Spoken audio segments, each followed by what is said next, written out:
ക്ലിയാൻ ബ്രൂക്സിൻ്റെ formalism theory based ആയ ഒരു essay ആണ് ദ ഫോമലിസ്റ്റ് ക്രിറ്റിക്സ് എന്ന് പറയുന്നത്. അപ്പം ക്ലിയാൻ ബ്രൂക്സ് എന്ന് വെച്ചാൽ he's a major practitioners and promoters of the new approach to literature.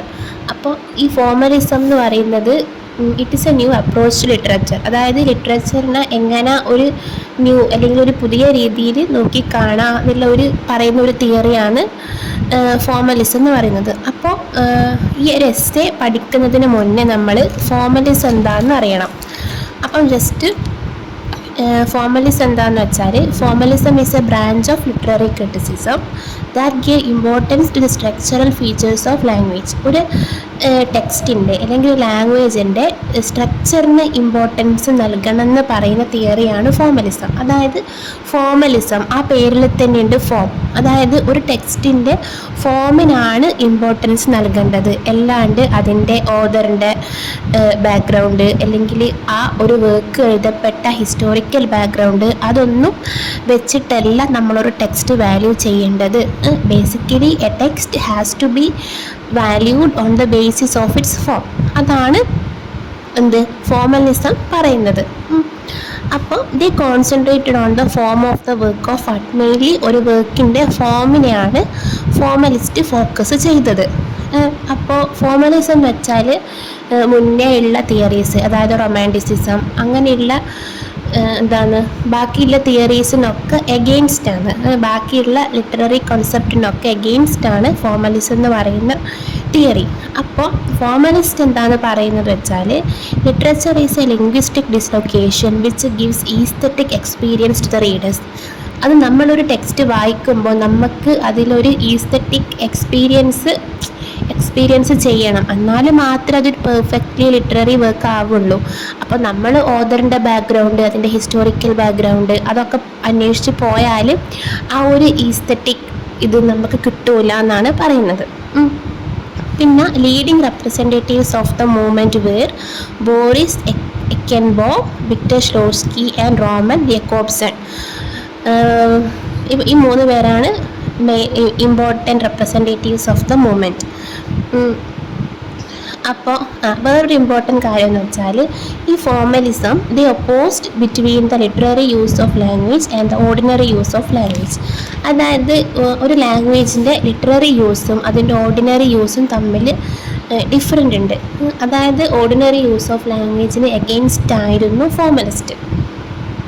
അപ്പോൾ ഇവർ പറയുന്ന ഒരു കാര്യം എന്ന് വെച്ചാൽ literary language has to offer the reader a special mode of experience by drawing attention to its own formed features. Means ഫോമിനാണ് importance കൊടുക്കുന്നത് എന്നാണ്. പിന്നെ നേരത്തെ പറഞ്ഞില്ലേ, മീൻസ് ലിറ്റററി ലാംഗ്വേജും ഓർഡിനറി ലാംഗ്വേജും തമ്മിൽ ഡിഫറൻസ് ഉണ്ട് എന്ന്. അപ്പോൾ ലിറ്റററി ലാംഗ്വേജ് എന്ന് വെച്ചാൽ ലിറ്റററിനെസ് പ്രൊഡ്യൂസ് ചെയ്യുന്ന ഒന്നാണ്. Literary language is oriented towards producing the distinctive features that formalists called literariness. അതൊരു ഇമ്പോർട്ടൻ്റ് ആയിട്ടുള്ളൊരു ടേമാണ്. ബേസിക്കലി ഇതാണ് ഫോമലിസം എന്ന് പറഞ്ഞാൽ. ഫോമിനാണ് ഇമ്പോർട്ടൻസ് കൊടുക്കുന്നത്. ഒരു ടെക്സ്റ്റ് നമ്മൾ റീഡ് ചെയ്യേണ്ടത് അതിൻ്റെ ഉള്ളിൽ എന്താണോ എഴുതിയിട്ടുള്ളത്, അതായത് close reading of the text, അത് ഇമ്പോർട്ടൻ്റ് ആയിട്ടുള്ളൊരു സംഭവമാണ്. Close reading of the text എന്ന് പറയുന്ന ആ ഒരു സംഭവം. അപ്പം അതിനായിരുന്നു ഫോമലിസ്റ്റ് ഇമ്പോർട്ടൻസ് കൊടുത്തത്. അപ്പോൾ ഈ പറഞ്ഞൊരു കാര്യം ബേസ്ഡ് ആയിട്ടാണ് ക്ലിയാൻ ബ്രൂക്സിൻ്റെ ദ ഫോമലിസ്റ്റ് ക്രിറ്റിക്സ് എന്ന് പറയുന്ന എസ്സേ ഉള്ളത്. എസ്സേയിലേക്ക് വരുമ്പോൾ ക്ലിയാൻ ബ്രൂക്സിൻ്റെ എസ്സേ ആണ് ദ ഫോമലിസ്റ്റ് ക്രിറ്റിക്സ്. അപ്പോൾ ഈ essay published in 1951 in the Raritan Review. The Raritan Review എന്ന് പറയുന്ന ഒരു ജേർണൽ സംതിങ് അങ്ങനെ എന്തോ അതിൽ പബ്ലിഷ് ചെയ്ത ഒരു എസ്സേ ആണ് ഇത്. അപ്പോൾ ക്ലിയാൻ ബ്രൂക്സിൻ്റെ other important works are an approach to literature, അതുപോലെ തന്നെ the well wrought urn studies in the structure of poetry. അപ്പോൾ ഫോമലിസ്റ്റ് ക്രിറ്റിക്സ് എന്ന് പറയുന്ന എസ്സേയിൽ പോലെ തന്നെ ബാക്കിയുള്ള ഇദ്ദേഹത്തിൻ്റെ എസ്സേയിലും ഇയാൾ ക്ലോസ് റീഡിങ്ങിനെ കുറിച്ചിട്ടാണ് പറയുന്നത്. അതായത് ക്ലോസ് റീഡിംഗ് ആണ് dominant form of literary study, അതാണ് ഇയാൾ പറയുന്നത്. അപ്പോൾ ഫസ്റ്റ് ബ്രൂക്സ് എന്താ പറയുന്നത് വെച്ചാൽ every literary work has a unity and the role of a critic is to find a unity. അതായത് എല്ലാ ലിറ്റററി വർക്കിലും ഒരു യൂണിറ്റി ഉണ്ട്. ഒരു ക്രിട്ടിക്കിൻ്റെ റോള് എന്താണെന്ന് വെച്ചാൽ ആ വർക്കിലെ യൂണിറ്റ് കണ്ടെത്തുക എന്നുള്ളതാണ്. അതായത് മീൻസ് ക്ലോസ് റീഡിങ്. ഒരു ടെക്സ്റ്റിലുള്ള ഒരു സംഭവം കണ്ടെത്തണമെന്ന് പറഞ്ഞാൽ നമ്മൾ എന്ത് ചെയ്യണം? ആ ടെക്സ്റ്റിനെ ക്ലോസ്ലി അനലൈസ് ചെയ്യണം. പിന്നെ in A successful work from and content cannot be separated. Such works are the best. അതായത് ഒരു സക്സസ്ഫുൾ ആയിട്ടുള്ള വർക്കിൽ നിന്ന് അതിൻ്റെ ഫോമും കണ്ടൻറ്റും നമുക്ക് ഒരിക്കലും സെപ്പറേറ്റ് ചെയ്യാൻ വേണ്ടി പറ്റില്ല. അങ്ങനെയുള്ള വർക്കാണ് എന്ത് ബെസ്റ്റായിട്ടുള്ള അല്ലെങ്കിൽ ഐഡിയൽ വർക്ക് എന്നാണ് ബ്രൂക്സ് പറയുന്നത്. അപ്പോൾ ഈ എസ്സേയിൽ ഉള്ളതൊക്കെ ബ്രൂക്സിൻ്റെ പോയിൻ്റ് ഓഫ് വ്യൂ അല്ലെങ്കിൽ ബ്രൂക്സ് പറഞ്ഞ കാര്യങ്ങളാണ്. ഓക്കെ. പിന്നെ Alan Tate says that the purpose of literature is not to teach a moral and it aims to please the readers. Allen Tate ഒരു ക്രിട്ടിക്കാവാം. അപ്പം അലൻ ടേറ്റ് എന്താ പറഞ്ഞതെന്ന് വെച്ചാൽ ഒരു ലിറ്ററേച്ചറിൻ്റെ എയിം എന്ന് പറയുന്നത് ഒരു മോറൽ ടീച്ച് ചെയ്യുക എന്നുള്ളതല്ല, മറിച്ച് എന്താണ് റീഡേഴ്സിനെ പ്ലീസ് ചെയ്യുക എന്നുള്ളതാണ് ഒരു ലിറ്ററേച്ചറിൻ്റെ എയിം. പിന്നെ ബ്രൂക്സ് എന്താ പറയുന്നത് വെച്ചാൽ നമ്മൾ ഒരു പോയം അല്ലെങ്കിൽ ഒരു നോവൽ അല്ലെങ്കിൽ ഒരു പെർട്ടിക്കുലർ ലിറ്റററി വർക്ക് അനലൈസ് ചെയ്യുമ്പോൾ it has to be cut it loose from its author and from his life as a man with his own particular hopes, fears, interest, conflicts etcetera. അതായത് നമ്മളൊരു ടെക്സ്റ്റിനെ കുറിച്ചിട്ട് പഠിക്കുമ്പോൾ നമ്മൾ അതിനെ ഓതറിനെ അതിൽ നിന്ന് മുറിച്ച് മാറ്റിയിട്ട് വേണം ആ ടെക്സ്റ്റിനെ കുറിച്ചിട്ട് പഠിക്കാൻ വേണ്ടിയിട്ട്. അപ്പം A criticism so limited may seam bloodless and hollow. അപ്പം അങ്ങനെ ചെയ്യാത്ത അല്ലെങ്കിൽ ഓതറിൻ്റെ ബേസ് ചെയ്ത് ഓതറിൻ്റെ ബയോഗ്രഫി അല്ലെങ്കിൽ ഹിസ്റ്റോറിക്കൽ ആസ്പെക്ട്സ് അതൊക്കെ വെച്ച് നമ്മളൊരു ടെക്സ്റ്റിനെ അനലൈസ് ചെയ്യുന്നുണ്ടെങ്കിൽ അത് ബ്ലഡ്ലെസ് ആൻഡ് ഹോളോ ആയിരിക്കും എന്ന് ഇയാൾ പറയുന്നത്. അതായത് ഓതറിൻ്റെ കംപ്ലീറ്റ് മാറ്റി നിർത്തിയിട്ട് വേണം നമ്മളൊരു ടെക്സ്റ്റിനെ അനലൈസ് ചെയ്യാൻ വേണ്ടിയിട്ടാണ്. പിന്നെ എന്താ പറയുന്നത് വെച്ചാൽ to emphasise the work seems to involve severing it from those who actually read it and the severance may seem drastic and disastrous. അതായത് നമ്മളൊരു ബുക്ക് വായിക്കുമ്പോൾ അതിൽ നിന്ന് റീഡേഴ്സിനെ മാറ്റി നിർത്തണം. ഇപ്പം നമ്മളൊരു ബുക്ക് വായിക്കുമ്പോൾ നമ്മൾ എന്ത് ചെയ്യും? വേറെ ആരോട് ചോദിക്കില്ല, നീ അത് വായിച്ചിനോ? മീൻസ് അവരുടെ ഒപ്പീനിയൻ കൂടി നമ്മൾ കൺസിഡർ ചെയ്യും. അല്ലെങ്കിൽ ഇപ്പോൾ ഓൺലൈനാണ് വായിക്കുന്നതെങ്കിൽ നമ്മൾ ആ ബുക്കിൻ്റെ റിവ്യൂസ് നോക്കും. അപ്പോൾ ബ്രൂക്സ് എന്താ പറയുന്നത് വെച്ചാൽ നമ്മളൊരു ടെക്സ്റ്റ് വായിക്കുമ്പോൾ ബാക്കിയുള്ള റീഡേഴ്സിന് അതിൽ നിന്ന് മാറ്റി നിർത്തണം. റീഡേഴ്സിന് മീൻസ് റോളൊന്നുമില്ല. നമുക്കെന്താണോ തോന്നുന്നത് അതാണ് അൾട്ടിമേറ്റ് ആയിട്ടുള്ള കാര്യം. ബാക്കിയുള്ള റീഡേഴ്സിന് എന്ത് തോന്നി, അവർക്ക് എന്ത് ഇൻ്റർപ്രിട്ടേഷൻ കിട്ടി എന്നതിലൊന്നും കാര്യമില്ല എന്നാണ് ബ്രൂക്സ് പറയുന്നത്. അപ്പോൾ according to Cleanth Brooks we don't have to give importance to the author and multiple leaders. കാലാകാലങ്ങളായിട്ട് നമ്മൾ ചെയ്തു പോകുന്നത് അങ്ങനെയാണ്. ഫസ്റ്റ് തന്നെ നമ്മളിപ്പോൾ ഒരു എസ്സേ എഴുതുമ്പോൾ നമ്മൾ എന്ത് ചെയ്യും? ഓതറിനെ കുറിച്ചിട്ട് തന്നെയല്ലോ ഒരു 2 പേജ് എഴുതുക. അത് മാത്രമല്ല റീഡേഴ്സ്, ബാക്കി ഉള്ള റീഡേഴ്സിനൊക്കെ ഇമ്പോർട്ടൻസ് കൊടുക്കും നമ്മൾ. പക്ഷെ അതൊന്നും വേണ്ട, അങ്ങനെ ചെയ്യാൻ പാടില്ല എന്നാണ് ക്ലിയാൻ ബ്രൂക്സ് പറയുന്നത്. പക്ഷേ ക്ലിയാന്ത് ബ്രൂക്സ് പറയുന്നുണ്ട്, അതായത് ഫോർമലിസ്റ്റ് ആണല്ലോ പറയുന്നത് ഫോമിന് മാത്രമേ ഇമ്പോർട്ടൻസ് കൊടുക്കണ്ടൂ എന്നുള്ള കാര്യം. പക്ഷേ ഈ ഫോർമലിസ്റ്റിന് തന്നെ അറിയാം ഒരു ബുക്ക് എന്ന് വെച്ചാൽ ഒരു റീഡർ എഴുതിയതാണ്. മീൻസ് റീഡേഴ്സിന് വേണ്ടിയിട്ട് ഒരു ആൾ അല്ലെങ്കിൽ ഒരു മെൻ എഴുതിയതാണ്. അല്ലെങ്കിൽ അതിൽ there are written as expressions of particular personalities and are written from all sorts of motives, for money, from a desire to express oneself, for the sake of a cause, etc. അതായത് ഒരാൾ എഴുതിയതാണ് ഒരു book, അത് യാഥാർത്ഥ്യമാണ്. അത് നമുക്കൊരിക്കലും മാറ്റി വെക്കാൻ വേണ്ടിയിട്ട് പറ്റൂല. ഇനി എന്ത് ഓതറിനെ കൺസിഡർ ചെയ്യേണ്ടെന്ന് പറഞ്ഞാലും അതൊരു റിയാലിറ്റിയാണ്. ഒരു ബുക്ക് ഉണ്ടെങ്കിൽ it was written by a man. പക്ഷെ ഫോർമലിസ്റ്റ് പറയുന്നുണ്ട് ഓതറിനെ കൺസിഡർ ചെയ്യേണ്ട. പക്ഷെ അവർക്ക് അതൊക്കെ അറിയാം. ഒന്നിക്കലും ഒരാൾ പൈസക്ക് വേണ്ടിയിട്ട് അല്ലെങ്കിൽ അയാൾക്ക് അയാളുടെ ഉള്ളിലുള്ള ഒരു കാര്യം എക്സ്പ്രസ് ചെയ്യാൻ വേണ്ടിയിട്ട് അതിനെല്ലാം വേണ്ടിയിട്ടാണ് ഒരാൾ ഒരു വർക്ക് പ്രൊഡ്യൂസ് ചെയ്യുന്നത്. പക്ഷേ എന്നിരുന്നാലും the formalist critics is considered primarily with the work itself. പക്ഷേ എന്തൊക്കെ തന്നെ ആയാലും ഫോർമലിസ്റ്റ് ക്രിറ്റിക്സ് വർക്ക് മാത്രമേ കൺസിഡർ ചെയ്യുന്നുള്ളൂ. They are only concerned primarily with the work itself. അടുത്തത് എന്താണെന്ന് വെച്ചാൽ speculation on the mental process of the author takes the critic away from the work into biography and psychology. അതായത് നമ്മളിപ്പോൾ ഒരു book വായിക്കുമ്പോൾ നമ്മൾ ചിന്തിക്കൂലേ, ഇത് എപ്പോഴാണ് എഴുതിയിട്ടുണ്ടാവുക, ഇത് എഴുതുമ്പോൾ ഓതറിൻ്റെ അവസ്ഥ എന്തായിരിക്കും, ഏതൊരു ഹിസ്റ്റോറിക്കൽ ബാക്ക്ഗ്രൗണ്ട് എന്നായിരിക്കും ഇത് എഴുതിയിട്ടുണ്ടാവൽ, അങ്ങനെയുള്ള ഒരുപാട് സ്പെക്കുലേഷൻസ് നമ്മളെ മൈൻഡിൽ വരും. അതായത് ഔട്ട്വേർഡുള്ള കാര്യങ്ങളെക്കുറിച്ചിട്ടുള്ള ഒരുപാട് ചിന്തകൾ. അപ്പോൾ ഇങ്ങനെയുള്ള കാര്യങ്ങൾ നമ്മളെ എയിമെന്ന് വെച്ചാൽ എന്താണ്, ആ ബുക്ക് വായിക്കുക എന്നുള്ളതായിരിക്കും. അതിൽ നിന്ന് നമ്മളെ ഡിസ്ട്രാക്റ്റ് ചെയ്യും. പകരം നമ്മൾ എന്താ ചെയ്യേണ്ടത്, close reading is the ultimate thing. നമ്മൾ അങ്ങനെ സ്പെക്കുലേഷൻസ് ഒന്നും കൊടുക്കാൻ വേണ്ടി പാടില്ല. അങ്ങനെ ചെയ്താൽ നമ്മൾ ആ ബുക്കിനെ ഇൻ്റർപ്രറ്റ് ചെയ്യുക എന്നുള്ള കാര്യം ഒരു കൈൻഡ് ഓഫ് വേസ്റ്റ് ആണ് എന്നാണ് ബ്രൂക്സ് പറയുന്നത്.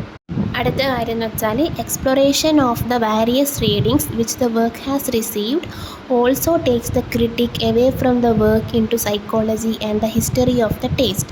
That is we don't have to go through the previous reading of the text, it's waste of time. അതായത് നമ്മളൊരു ടെക്സ്റ്റിൻ്റെ പ്രീവിയസ് റീഡിങ്സിലേക്കൊന്നും പോകേണ്ട ആവശ്യമില്ല. അത് വെറും വേസ്റ്റേജ് ഓഫ് ടൈം മാത്രമാണ്.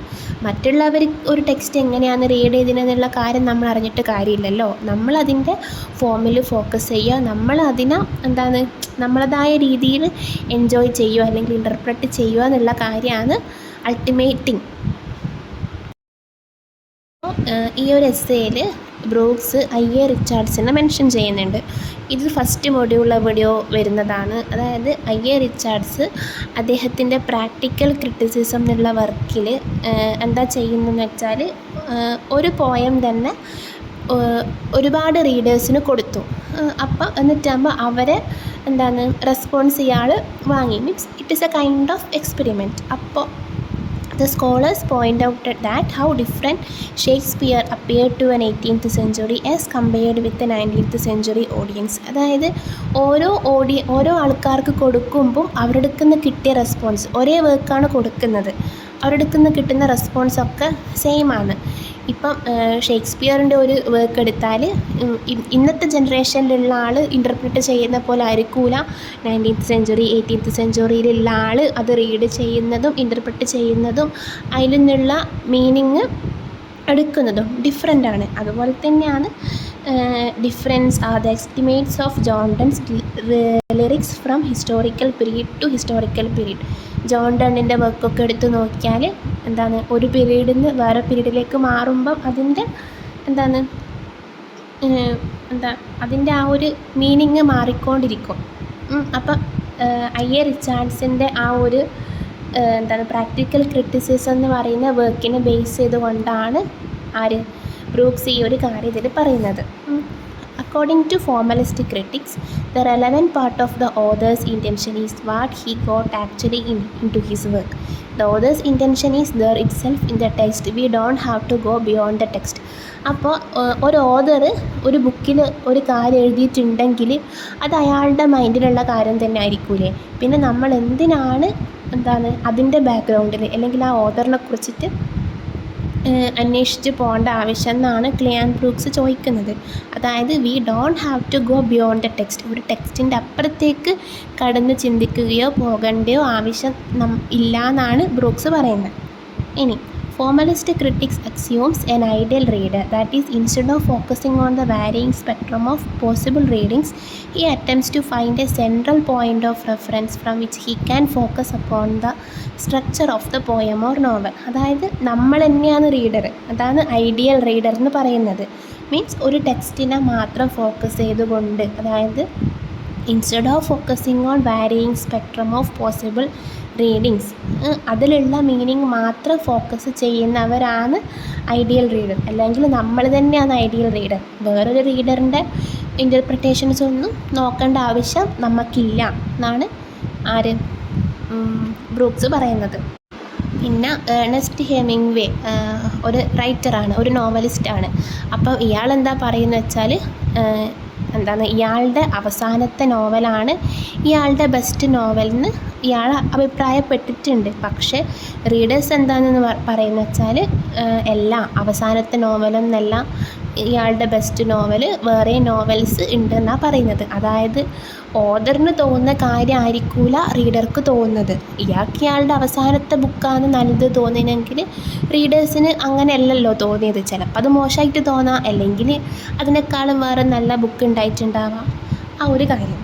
അപ്പോൾ ഇതിലിങ്ങനെ ഓരോരോ ആൾക്കാർ പറഞ്ഞ കാര്യം എന്തായാലും ഓർത്ത് വെക്കണം. ഫസ്റ്റ് പറഞ്ഞു അലൻ ടേറ്റിനെ കുറിച്ചിട്ട്, പിന്നെ ഐ.എ. റിച്ചാർഡ്സ് എന്താണെന്ന് പറഞ്ഞതെന്ന് പറഞ്ഞ്, ഇപ്പം ഏണസ്റ്റ് ഹെമിംഗ്വേൻ്റെ ആ ഒരു കാര്യം പറഞ്ഞു. അപ്പം അതൊക്കെ ഓർത്ത് വെക്കണം. അടുത്ത് ഇതിൽ ബ്രൂക്സ് മെൻഷൻ ചെയ്യുന്ന ഒരാളാണ് ലയണൽ ട്രില്ലിംഗ് എന്ന് പറയുന്ന ആൾ. അപ്പം ഇയാളൊരു ഫോർമലിസ്റ്റ് അല്ല. Lionel Trilling was not a formalist, but in his works he talks about the importance of close reading. പക്ഷേ ഇയാളുടെ വർക്കിലൂടെ ഇയാൾ ക്ലോസ് റീഡിങ്ങിൻ്റെ ഇമ്പോർട്ടൻസിനെ കുറിച്ചിട്ട് പറയുന്നുണ്ട്. പിന്നെ meaning of a text is analysed by the form of a text. ആദ്യം തൊട്ടേ പറയുന്ന കാര്യം, ഒരു ടെക്സ്റ്റിൻ്റെ മീനിങ് നമുക്കിതിൽ നിന്നാണ് കിട്ടുന്നത്, അതിൻ്റെ ഫോമിൽ നിന്നാണ്, മറ്റ് ഔട്ട്വേർഡ് തിങ്സിൽ നിന്ന് അല്ല കിട്ടുന്നത്. പിന്നെ അവസാനം ബ്രൂക്സ് എന്താ പറയുന്നതെന്ന് വെച്ചാൽ, ലിറ്ററേച്ചർ ഹാസ് മെനി യൂസസ്. ലിറ്ററേച്ചറിന് ഒരുപാട് യൂസസ് ഉണ്ട്. അതുപോലെ ക്രിട്ടിക്സ് പേർപ്പസ് ന്യൂ യൂസസ്. ഓരോ ക്രിട്ടിക്സ് വന്നിട്ട് ഓരോ യൂസസ് പറയും. Some of them exciting and spectacular. ചിലത് ഭയങ്കര നല്ലതായിരിക്കും, എക്സൈറ്റിംഗ് ആയിരിക്കും, സ്പെക്ടക്കുലർ ആയിരിക്കും. But the multiform uses to which literature can be put rest finally upon our knowing what a given work. പക്ഷേ എന്താണ് അൾട്ടിമേറ്റ് തിങ് എന്താണെന്ന് വെച്ചാൽ, knowing that what a given work means. ഒരു വർക്ക് എന്താണ് മീൻ ചെയ്യുന്നത്, അതാണ് അൾട്ടിമേറ്റ് ആയിട്ടുള്ള കാര്യം. ഒരു ലിറ്ററേച്ചർ എന്താണോ മീൻ ചെയ്യുന്നതെന്നുള്ളത്, അല്ലെങ്കിൽ അതിൻ്റെ ഔട്ട്വേർഡ് ആയിട്ടുള്ള കാര്യങ്ങളല്ല. മീൻസ് ക്ലോസ് റീഡിങ് അല്ലെങ്കിൽ ലിറ്റററിനെസ്, അതൊക്കെയാണ് അൾട്ടിമേറ്റ് ആയിട്ട് നമ്മൾ ചെയ്യേണ്ട കാര്യം. That knowledge is basic. അതാണ് ബേസിക് നോളജ്. ഒരു വർക്കിൽ അല്ലെങ്കിൽ ഒരു ടെക്സ്റ്റിൽ എന്താണോ ഉള്ളത്, അതിൻ്റെ ആ ഒരു ഫോമിൽ എന്താണോ ഉള്ളത്, അതാണ് ബേസിക് ആയിട്ടുള്ള കാര്യം. ഓക്കെ.